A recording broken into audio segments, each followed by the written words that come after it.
Mehra sir ने मेरा depth से ही पूछा था, बाकी सबने उससे बाहर का पूछा था। हॉबीज क्या है आपकी? मेरी हॉबीज है क्रॉसवर्ड भरना, वर्क पहली भरना, नेट सर्फिंग करना, ये सब था, लेकिन उससे रिलेटेड कुछ क्वेश्चंस नहीं। हॉबीज है कुछ नहीं है। जैसे मेरा ऐसा है कि मुझे रिवीजन करने की ज्यादा जरूरत पड़ती है, तो मैं रिवीजन कम से कम 4-5 बार मुझे करना ही पड़ता है।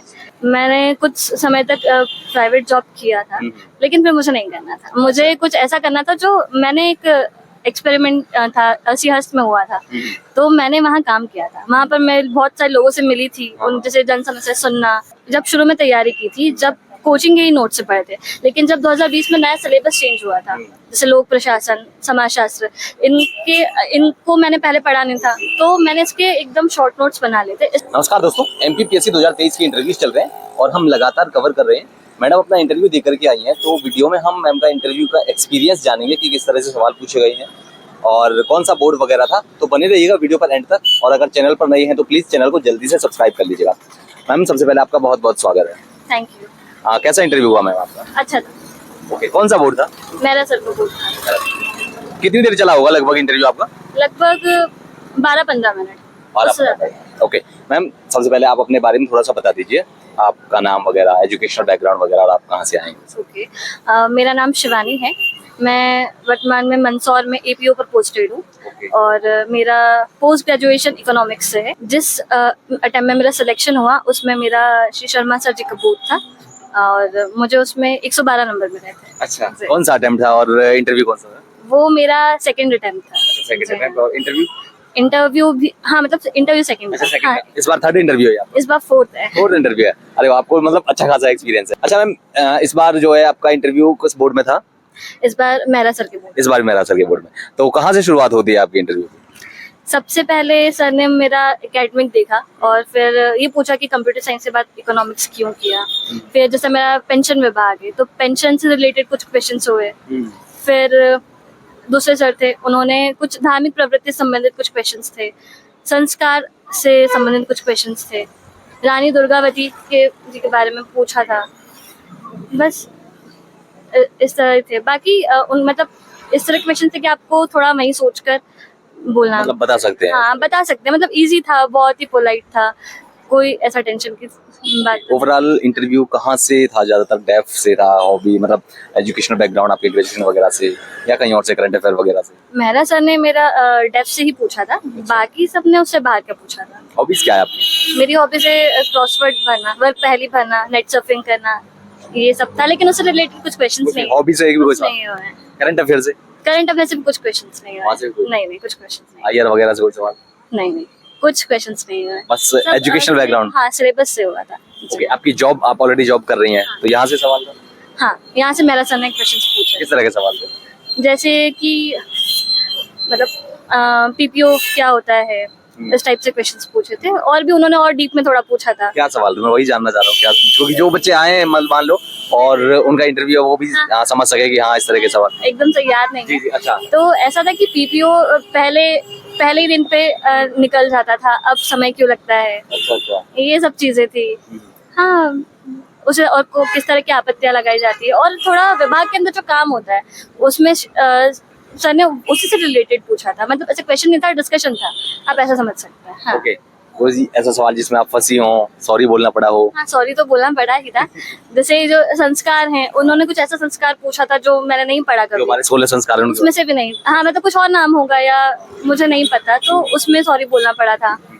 या और जो रानी दुर्गावती के बारे में भी एक क्वेश्चन था, उसमें एक सॉरी बोलना पड़ा था मुझे। क्या सवाल था वो, याद आ रहा है?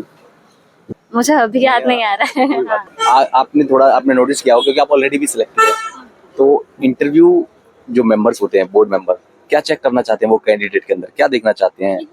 मतलब क्वेश्चंस को आप किस तरह आंसर करते हैं, डरते तो नहीं है? डर में कि आप बहुत जल्दी बोलते हैं, तो आप पोलाइटली उसका आंसर देते हैं या नहीं है, ठीक है? और आप सभी को आई कांटेक्ट करके देखते हैं, तो उसे आपके कॉन्फिडेंस का पता चलता है।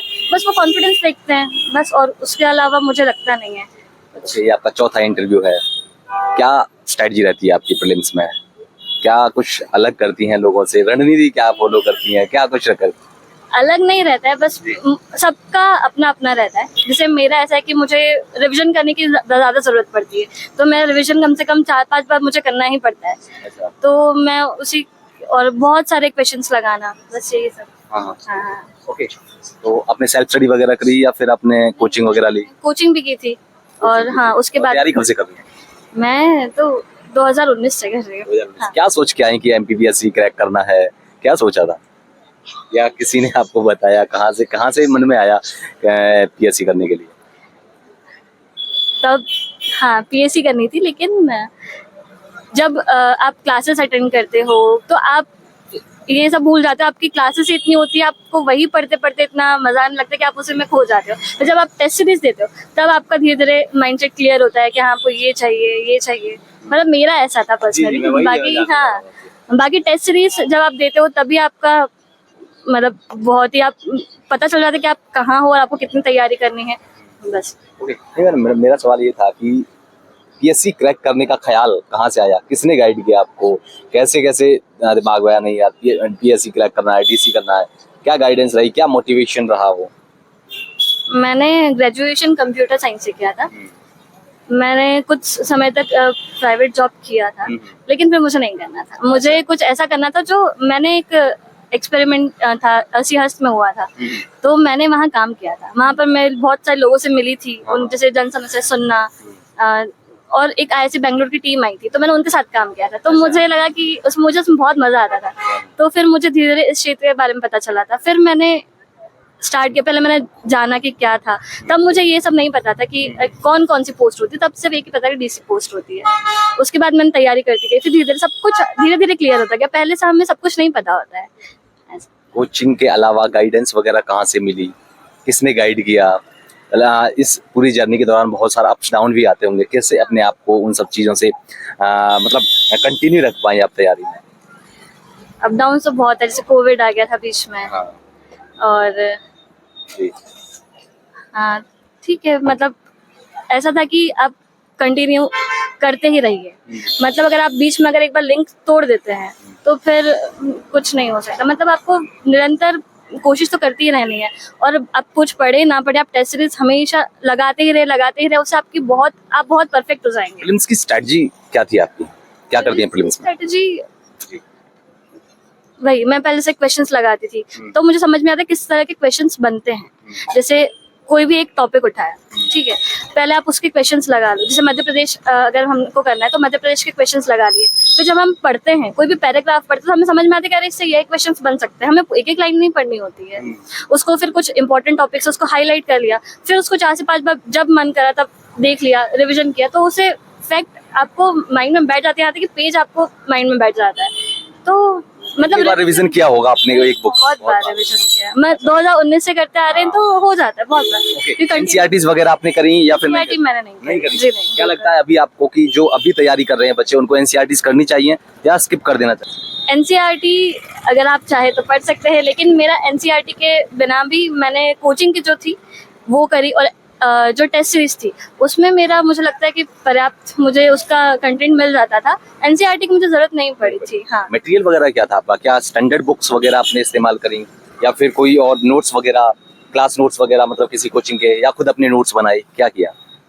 जो जब शुरू में तैयारी की थी, जब कोचिंग के ही नोट से पढ़े थे, लेकिन जब 2020 में नया सिलेबस चेंज हुआ था, जैसे लोक प्रशासन, समाजशास्त्र, इनको मैंने पहले पढ़ा नहीं था, तो मैंने इसके एकदम शॉर्ट नोट्स बना लिए थे। इस तरह बनाए थे कि आप मतलब आप ऐसे पलटाओगे और आपको बस माइंड में बैठ जाएंगे। हाँ, पहले आप अच्छे से पढ़ लो उसको, ताकि आप एक शब्द देखो तो आपको उसका पीछे के पूरे लॉजिक कहानी समझ में आ जाए। तो बस वो बने, क्योंकि वो मेंस में बहुत काम आते हैं। आप एक दिन में मेंस आप सिर्फ वही पलटाते हो, पूरा आप नहीं पढ़ सकते। तो आप कह रही शॉर्ट नोट्स बनाए, कैसे बनाए शॉर्ट नोट्स? मतलब अलग अलग रिसोर्सेज से या फिर कोई एक रिसोर्सेज से कैसे बनाती थी? ऐसा था कि मैंने बहुत लंबे समय से तैयारी की है, तो जब मैं एक ही कोचिंग के नोट्स पढ़ती थी, उससे मैंने शॉर्ट नोट्स बनाए। फिर मुझे कुछ नया अच्छा कंटेंट मिलता तो मैंने उसमें ऐड करती गई, जो मुझे हाँ बहुत ही जरूरी लगता, तो मैं उसमें ऐड करती गई। मीडियम आपका हिंदी या इंग्लिश है? हिंदी है। हिंदी मीडियम। जी हाँ। हिंदी मीडियम के लिए तो बुक्स वगैरह अवेलेबल होती हैं? बिल्कुल होती है सब। आपकी कोई ऐसी बुक्स जो आपको लगता नहीं यार ये बहुत बढ़िया बुक्स हैं, इनको पढ़ने से कोई नाम वगैरह सजेस्ट करना? सिर्फ मैंने बुक्स नहीं पढ़ी है, मैंने सिर्फ कोचिंग के नोट्स पढ़े हैं, मैंने बुक्स नहीं पढ़ी है। ओके, मेंस की आंसर राइटिंग अप्रोच क्या थी? मेंस के आंसर राइटिंग की अप्रोच तो यही थी कि बहुत ही मतलब वैल्यू एडिशन ही करना है आपको, उसके अलावा कुछ नहीं रखना है। अच्छा। हाँ, जो भी फैक्ट्स है वो लिखे, जितना पूछा गया क्वेश्चन की डिमांड पूरी होनी चाहिए, सबसे पहला प्रायोरिटी ये थी। उसके अलावा आप जैसे कि कुछ मान लो मैं थोड़ा सा इंटरप्ट करूंगा आपको, जैसे आंसर में हम बॉडी लिखते हैं, इंट्रो बॉडी कंक्लूजन, ये सभी को पता है, लेकिन इंट्रो लिख दिया आपने, कोई सवाल हमको शुरुआत करना है तो उसको कैसे शुरुआत किया जाए, इंट्रो में कहाँ से शुरुआत करें? जैसे कोई भी क्वेश्चन होता है तो आप उसको पुराने से इतिहास से जोड़ सकते हैं। अगर कोई पॉलिटिकल बैकग्राउंड, जैसे संविधान के आर्टिकल में कुछ लिखा है तो आप वहां से जोड़ सकते हैं, क्योंकि और फिर जो निष्कर्ष रहता है आप उसको करंट अफेयर से एंड कर सकते अच्छा, हैं। end कर सकते हाँ, अगर करंट Positive अफेयर manner में, से ऑलवेज पॉजिटिव, Positive, मतलब आप नेगेटिव तो आप कुछ नहीं लिख सकते ना मीन्स में, आपको पॉजिटिव ही लिखना है। अगर आपसे पूछा गया है तो आप उसके बताइए, लेकिन एंड में पॉजिटिव भी बताइए। आंसर्स में अपने मैप्स वगैरह डालती हैं, फ्लो चार्ट्स वगैरह, वो जरूरी होता है या फिर सीधा सिंपल आंसर लिख दिया? अगर डिमांड है और नहीं पूछा है वो तो मैटर नहीं करता, लेकिन अब हो सके तो आप 2-3 लाइन का छोटा सा, आप एक मैप, बड़ा भी नहीं बनाना है, छोटा बनाना है कि उनको लगे कि हाँ इस तरह से शो कर दिया है। और फ्लो चार्ट हाँ यूज करती हूँ, लेकिन इस तरह से कि उनको खाली ना दिखे। ओके, हाँ, और कंटेंट भी दिखे। एआई, चैट जीपीटी, गूगल, इनका इस्तेमाल किया? चैट जीपीटी तो अभी यूज करना शुरू किया, तो उस टाइम पे नहीं किया था, जब मेंस लिखा तब नहीं किया था। अभी इंटरव्यू में किया? इंटरव्यू में किया। फायदा मिला उससे? हाँ, बिल्कुल मिला फायदा मिला। ओके, लास्ट में क्या मैसेज रहेगा आपका स्टूडेंट्स के लिए, क्या कहेंगे? यही कि इंटरव्यू तो बहुत ही अच्छे होते हैं, मतलब आप जितना बाहर डरते हैं, अंदर जाकर वो आपसे इस तरह से बात करते हैं कि आप उनसे, मतलब आप डिस्कशन करते हैं, वो आपसे क्वेश्चन आंसर नहीं होता है। तो बढ़िया पोलाइट रहिए, अच्छे से, बिना डर के। लगता है डर बाहर, लेकिन ठीक है, हो जाएगा। Okay ma'am, thank you so much and all the best, और बहुत बहुत शुभकामनाएं आपको।